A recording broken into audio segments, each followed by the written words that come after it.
Exit poll तो हंग assembly की तरफ इशारा कर रहा है। दिलचस्प ये है कि कौन होगा जो सिंगल लार्जेस्ट पार्टी बनेगा जम्मू कश्मीर में। देखिए, अगर जो आईएनसी और एनसी का जो गठबंधन है ये 38-40 सीट्स के आसपास का जाता है। बट आज बड़ी इंटरेस्टिंग चीज़ हुई है कि जो फारूक अब्दुल्ला जी हैं उन्होंने ये कहा है कि अगर हमें किसी की ज़रूरत नहीं भी होगी तब भी हम पीडीपी का सपोर्ट जो है वो लेंगे। बट उनके स्टेटमेंट के बाद इल्तिजा मुफ्ती का ये कहना है कि ये जो सपोर्ट की बात है ये सारा एक अभी एक स्पेकुलेशन है और हम सपोर्ट तभी उस पर बात करेंगे जब कल हमारा रिजल्ट जो है वो फाइनल नंबर्स पे आएगा। तो कहीं ना कहीं ये हंग असेंबली तो है, ये एक तरफा ये डिसीजन जम्मू एंड कश्मीर का नहीं है। वैली से जहाँ तक है वहाँ से नेशनल कॉन्फ्रेंस जो है वो सिंगल लार्जेस्ट पार्टी इमर्ज होके आएगी। बट जम्मू रीजन से बीजेपी आती है। अब नंबर का ये है मैम कि नेशनल कॉन्फ्रेंस का 32 तक का आंकड़ा जो है वो वैली से आ रहा है, जम्मू कश्मीर से आ रहा है। बीजेपी का 29 तक का आ रहा है। बट अगर बीजेपी के जो इंटरनल सर्वेज हैं अगर वो सही निकले, जो उनका आंकड़न है 32 से लेकर 35-36 तक का, तो अगर बीजेपी 32 या 33 क्रॉस करती है जम्मू एंड कश्मीर में तो वो सरकार बनाने के दावे में आ सकती है और वो सरकार बना सकती है। क्योंकि फिर जो इंडिपेंडेंस का है या छोटी पार्टीज का जो समर्थन है जिन पे वो बैंक कर रहे हैं, तो वो जो नंबर है वो कहीं ना कहीं जाकर बीजेपी को हेल्प तो करता है। छोटी पार्टीज में राशिद इंजीनियर का नाम भी ले लें, सज्जाद लोन का नाम भी ले लें हम। इसमें राशिद इंजीनियर है। राशिद इंजीनियर अभी तक तो ये कह रहे हैं कि मैं गवर्नमेंट बनाने के लिए किसी के साथ भी तैयार नहीं हूँ। बट मुझे ये लगता है कि सज्जाद लोन है, एआईपी है, कुछ इंडिपेंडेंट्स हैं जिसमें बीजेपी के भी कुछ रेबल इंडिपेंडेंट्स है जो जीत रहे हैं और बाकी भी कुछ इंडिपेंडेंट्स है, उनका नंबर है। और राशिद इंजीनियर की भी कुछ सीट्स हैं जिसमें जो एज इंडिपेंडेंट वो लड़ रहे हैं। तो हो सकता है कि बीजेपी फिर कोशिश करे कि इन छोटे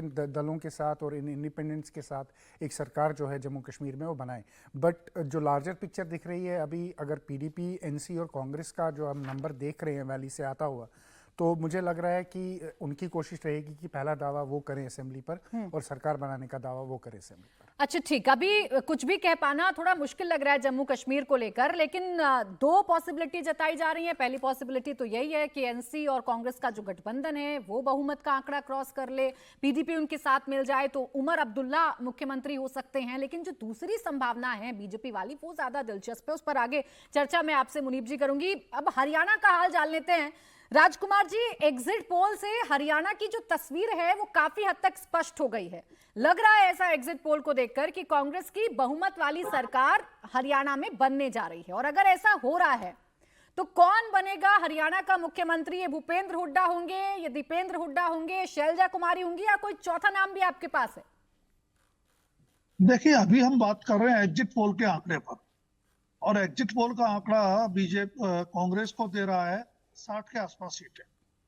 60 नहीं भी आती हैं तो जो जमीनी माहौल था चुनाव के दौरान उससे लग रहा है कि कांग्रेस को बहुमत तो मिल रहा है, उसमें कोई संदेह की गुंजाइश ज्यादा है नहीं।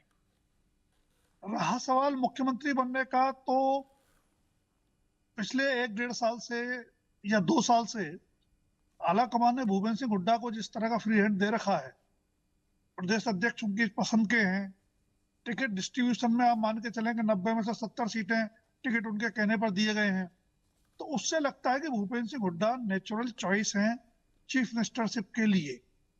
लेकिन ये मानना कि कोई दूसरा दावेदार नहीं है, मुझे लगता है थोड़ा सा जल्दबाजी होगी। वो इसलिए कि 2005 में भजन लाल स्वाभाविक उम्मीदवार थे, 67 सीटें मिली थी 90 में से कांग्रेस को, और आखिर में भूपेंद्र सिंह हुड्डा सरप्राइज चॉइस के तौर पर सामने आए थे।